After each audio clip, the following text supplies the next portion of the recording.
கொளத்தூர் தொகுதியில் பல்வேறு நலத்திட்ட பணிகள் தொடக்க விழா நடைபெற்று வருகிறது.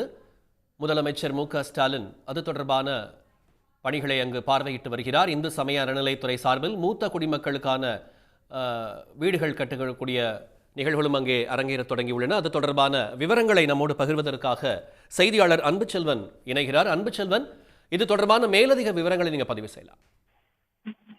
சென்னை கொளத்தூர் சட்டமன்ற தொகுதியில் முதலமைச்சர் மு.க.ஸ்டாலின் பல்வேறு நிகழ்ச்சிகளில் 6 இடங்களில் பங்கேற்கிறார். அதிலும் குறிப்பாக இந்து சமய அறநிலைத்துறை சார்பில் 22 கோடியே 61 லட்சம் ரூபாய் மதிப்பீட்டில் 3 மூத்த குடிமக்கள் உறைவிடங்கள் கட்டுமான பணிக்கு அடிக்கல் நாட்டி 4 கோடியே 36 லட்சம் மதிப்பீட்டிலான பணிகளையும் அவர் மேற்கொள்ளிருக்கிறார். செலவில் மேம்படுத்தப்பட்ட ஜெனரல் மாடமங்கலம் குளம் மற்றும் பூங்கா ஆகியவற்றையும் முதலமைச்சர் மு.க.ஸ்டாலின் அதில் அமைக்கப்பட இருக்கிறது. அதே போன்று 91 கோடியே 36 லட்சம் ரூபாய் செலவில் மேம்படுத்தப்பட்ட தனியார் நகரினுடைய கால்வாய் ஆகியவற்றையும் முதலமைச்சர் மு.க.ஸ்டாலின் திறந்து வைக்க இருக்கிறார். மேலும் குளத்தூர் பகுதியைச் சேர்ந்த 10 மற்றும் 12ஆம் வகுப்பு பொதுத் தேர்வுகளில் அதிக மதிப்பெண் பெற்ற மாணவர்களுக்கு பரிசுகள், 150 மாற்றுத்திறனாளிக்கு இருசக்கர வாகனம், அனிதா அச்சீவர்ஸ் அகாடமி சார்பாக மாணவர்களுக்கு தையல் இயந்திரம் மற்றும் அடிக்கல்னியையும் பயனாளிகளுக்கும் முதலமைச்சர் மு.க.ஸ்டாலின் வழங்க இருக்கிறார். குறிப்பாக இந்த திட்டத்தை பொறுத்தவரை 2021-22ஆம் ஆண்டு நிதியாண்டின் போது இந்து சமய அறநிலைத்துறையினுடைய மானிய கோரிக்கையின் போது அறிவிப்பு ஒன்றை முதலமைச்சர் வெளியிடப்பட்டிருந்தது. அதாவது சென்னை, பழனி, திருநெல்வேலி ஆகிய இடங்களில் மூத்த குடிமக்களை பேணி பாதுகாப்பதற்காக மூத்த குடிமக்கள் உறைவிடங்கள் அனைத்து வசதிகளுடன் தொடங்கப்படும் என்று அறிவிக்கப்பட்டிருந்தது. இந்த அறிவிப்பினை நிறைவேற்றக்கூடிய வகையில் தான் தற்போது முதலமைச்சர் மு.க.ஸ்டாலின் கொளத்தூர் அருள்மிகு பாலியம்மன் திருக்கோயில் மற்றும் அருள்மிகு இளங்காளியம்மன் திருக்கோயில் சார்பில் 8.8 கோடி ரூபாய் மதிப்பீட்டில் சென்னை கொளத்தூரில் 27,520 சதுர அடி பரப்பளவில் 75 மூத்த குடிமக்கள் பயன்பெறக்கூடிய வகையிலும், திண்டுக்கல் மாவட்டம் அதே போன்று பழனி அருள்மிகு தண்டாதிபதி திருக்கோயில் சார்பில் 8 கோடியே 48 லட்சம் ரூபாய் மதிப்பீட்டில் பழனியில் 38,750 சதுர அடி பரப்பளவில் கட்டட பரப்பளவில் 100 குடிமக்கள் பயன்பெறக்கூடிய வகையிலும், இதே போன்று திருநெல்வேலி பாளையங்கோட்டை மூத்த குடிமக்கள் பயன்பெறக்கூடிய வகையில் இந்த உறைவிடங்கள் கட்டப்பட இருக்கின்றன. அதில் தான் முதலமைச்சர் மு.க.ஸ்டாலின் தற்போது சென்னை கொளத்தூர் ராஜாஜி நகரில் 3 மூத்த குடிமக்கள் உறைவிடங்களுக்கான கட்டுமான பணிகளை தொடங்கி வைக்கிறார். அதனைத் தொடர்ந்து திருவான்மையூர் அருள்மிகு பாம்பன் குமரகுருதாச சுவாமிகள் திருக்கோயிலுக்கு ஓதுவர் பணியிடத்திற்கான தேர்வு செய்யப்பட்டிருக்கக்கூடிய பார்வையற்ற மாற்றுத்திறனாளி ஒருவருக்கு பிரியவர்தனா அவர்களுக்கு பணி நியமன ஆணையும் இதே இடத்தில் முதலமைச்சர் மு.க.ஸ்டாலின் வழங்க இருக்கிறார். வழிநெடுகளும் பொதுமக்கள் அதிக அளவில் திறந்திருக்கக்கூடிய சூழ்நிலையில் வாகனத்திலும் இறங்கி பொதுமக்களை சந்தித்துக் கொண்டே அந்த இடத்திற்கு செல்லக்கூடிய காட்சிகளை நாம் தற்போது பார்த்துக் கொண்டிருக்கிறோம். இதைத் தொடர்ந்து இன்னும் 5 இடங்களில் பல்வேறு நிகழ்வுகளுக்கு ஏற்பாடு செய்யப்பட்டிருக்கிறது. அந்த நிகழ்வுகள் ஒவ்வொரு நிகழ்வாக பங்கேற்க இருக்கிறார். இந்த நிலையில் தான் முதலமைச்சர் மு.க.ஸ்டாலினுக்கு கொளத்தூர் தொகுதி முழுவதுமே அவர் செல்லக்கூடிய எல்லா இடங்களிலும் பொதுமக்கள் உற்சாகமான வரவேற்பு கொடுத்துக் கொண்டிருக்கிறார்கள். அவர்களிடம் கலந்துரையாடி கொண்டே அந்த இடத்திற்கு செல்லக்கூடிய காட்சிகளை நாம் நேரடியாக பார்த்துக் கொண்டிருக்கிறோம். ஒவ்வொரு இடங்களில் இருக்கக்கூடிய இடங்களில் பார்வையிட்டவாறு பொதுமக்களை சந்தித்தவாறும் தற்போது முதலமைச்சர் மு.க.ஸ்டாலின் சென்று கொண்டிருக்கக்கூடிய காட்சிகளை பார்த்துக் கொண்டிருக்கிறோம். இதைத் தொடர்ந்து குறிப்பாக மொத்தமாக 6 இடங்களில் கொளத்தூர் தொகுதியில் பல்வேறு முடிவுற்ற திட்டங்களையும் முதலமைச்சர் மு.க.ஸ்டாலின் தொடங்கி வைக்க இருக்கிறார்.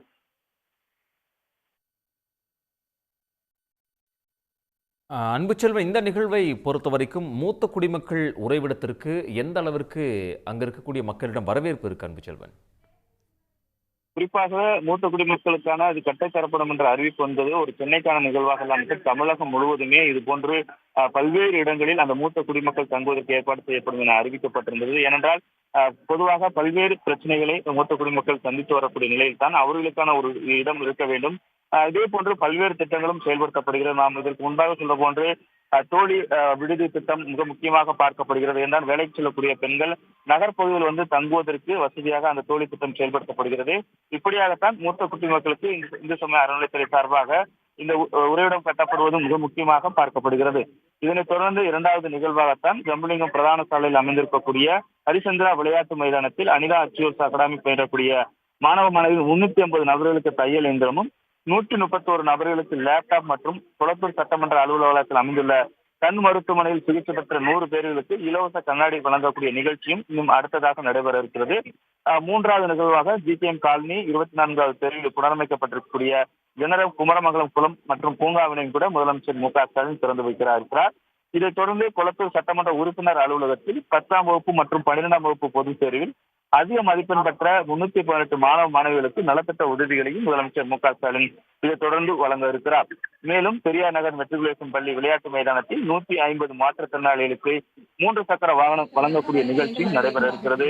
இதனைத் தொடர்ந்து குமரன் நகர் 80 அடி சாலையில் புதிதாக புதுப்பிக்கப்பட்டிருக்கக்கூடிய தனியார் நகர் கால்வாயை பொதுமக்களுக்கு அர்ப்பணித்த நிகழ்வும் நடைபெற இருக்கிறது. ஆகவே கொளத்தூர் சட்டமன்ற தொகுதியில் பல்வேறு முடிவுற்ற திட்டங்களையும் முதலமைச்சர் மு க ஸ்டாலின் தொடங்கி வைக்க இருக்கிறார். அதே போன்று பல்வேறு நிகழ்வுகளில் பங்கேற்றுக் கொண்டிருக்கிறார்.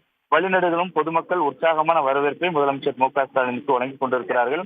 குறிப்பாக கொளத்தூர் சட்டமன்ற தொகுதியை பொறுத்தவரை மழைநீர் வடிகால், கழிவுநீர் கால்வாய்கள், பூங்காக்கள், அதே போன்று குளங்கள் போன்றவை தூர்வாரப்பட்டு புனரமைக்கக்கூடிய பணிகளும் தொடர்ந்து நடைபெற்றுக் கொண்டிருக்கிறது. அதே போன்று மீன் அங்காடி வணிக வளாகமும் அமைக்கப்பட்டுக் கொண்டிருக்கின்றன.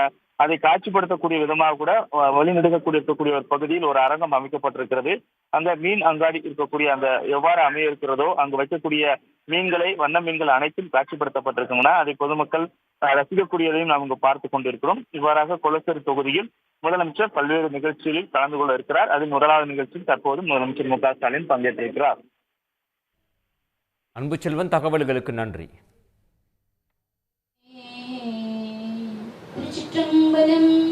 தொடர்ந்து தமிழ் தாய் வாழ்த்து.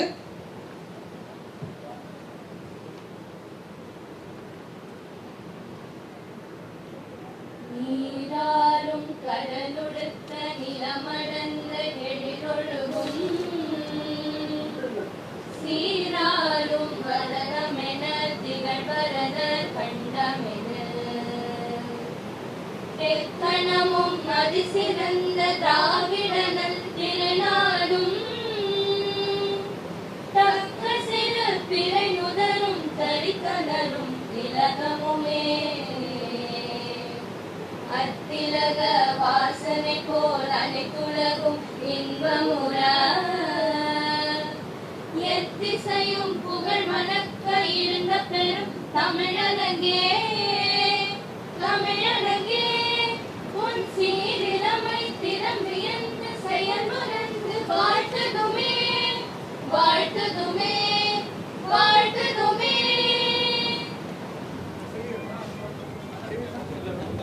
உடனுக்குடன் செய்திகளை தெரிந்து கொள்ள சன் நியூஸ் பெல் ஐகானை கிளிக் பண்ணுங்க.